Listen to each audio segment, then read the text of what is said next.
love watching international films, and I always think there's so much incredible stuff out there. And I'm always amazed at going at the cinema, even here in Dubrovnik, and all they have is Ocean's 13 and Pirates of the Caribbean. And I think, you know, and I remember watching this Turkish science fiction movie where all the aliens spoke Turkish, which was awesome. And here you have, you know, Captain Kirk speaking Finnish, and but there's so much cool stuff out there, and I would love for people to have more access to it. And I think one of the ways that that would be possible is if they're, you know, because now there's no distribution, obviously, because it's commercial, and, you know, movies, theaters are analog, so it's very complicated and very expensive to replicate them and so on. They're not very flexible, but if we get these movies financed by different ways, and this could be one really good way, but there could be other models as well, as we heard also yesterday. It means we can throw them on the net, we can throw them on archive.org, and we can start designing sites like Magnitude or Jamendo where people vote for stuff and they create a buzz, and suddenly some Indonesian movie is what everyone is talking about. And that just couldn't happen today, even if we designed those sites, because we just couldn't put the movie up there. And so I think that is one thing that's super interesting. One more thing. I want to comment on your comment. Cool. And yeah, I also have a friend in Indonesia who's a professional filmmaker, and you know, with the prices there, they spend €50,000 on making budget movies that look amazing and are awesome to watch, but nobody else watches them, so I'm trying to push him as well. The first thing is that shelf space is everything here. You know, the reason why the film industry in the United States and other places only put out so many is because there's only so many theater companies and people, you know, theaters to put their stuff in. And so the shelf space used to be very limited. And now there is no limit to the shelf space. There are so many ways to distribute your film. And one of the things that we want to do is that, depending on what kind of group you are belonging to give you all of these options of different ways of distributing the film, because the more people that see it, the more opportunity there is, the more value that you generate. Now, there are other ways.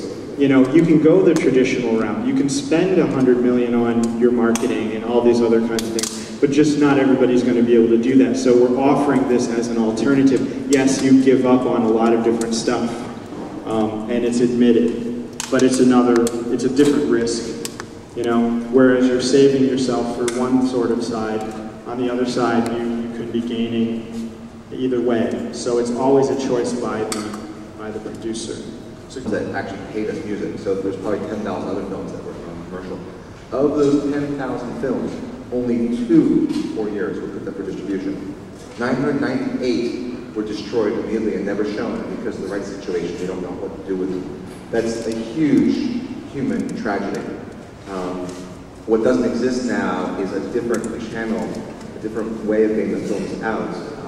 That the filmmakers, when they're making a film, realize that if I don't get picked up by Universal, life will not end. I can get onto Star Wreck, I can get on Juice, I can get on other things, and maybe actually slowly build a career. So that's the kind of situation we've got, and there aren't really many alternatives. Instead, we're all focusing on this YouTube sort of 3 to 5 minute thing, which is internet native and very cool. But what about like the equivalent of the album? This is what this is. This is the equivalent of the album. So that's all I have to say, is let's fix that tragedy.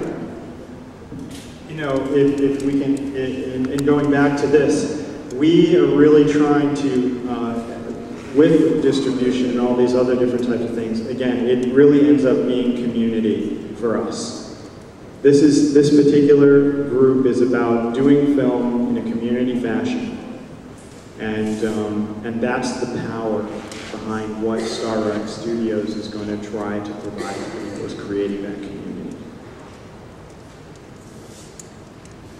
What's our time? What's our time right now, by the way? 5 minutes left. Okay. I was going to ask you for an estimate of how much time actually went into community and maintaining and, you know, Still does. exactly, and how much went into production. Percent. Well, we kept it alive all the time, so well as we could, because maintaining the community really needs at least one person. And well, we all did that when we had time, and because the community always needs attention and interviews. And how many times did you get slash dotted? They're still blocked. What? How many times did you get slash dotted, and why? about 3 times. Why? Why would you? Well, of course, first the movie was, and then there was because we had a trailer where we compare Bush to Hitler. That was one reason, and some said that hey, we have to ban Finland to Euroweenies to ground. Thank you very much, everyone. And thank you. And more vodka.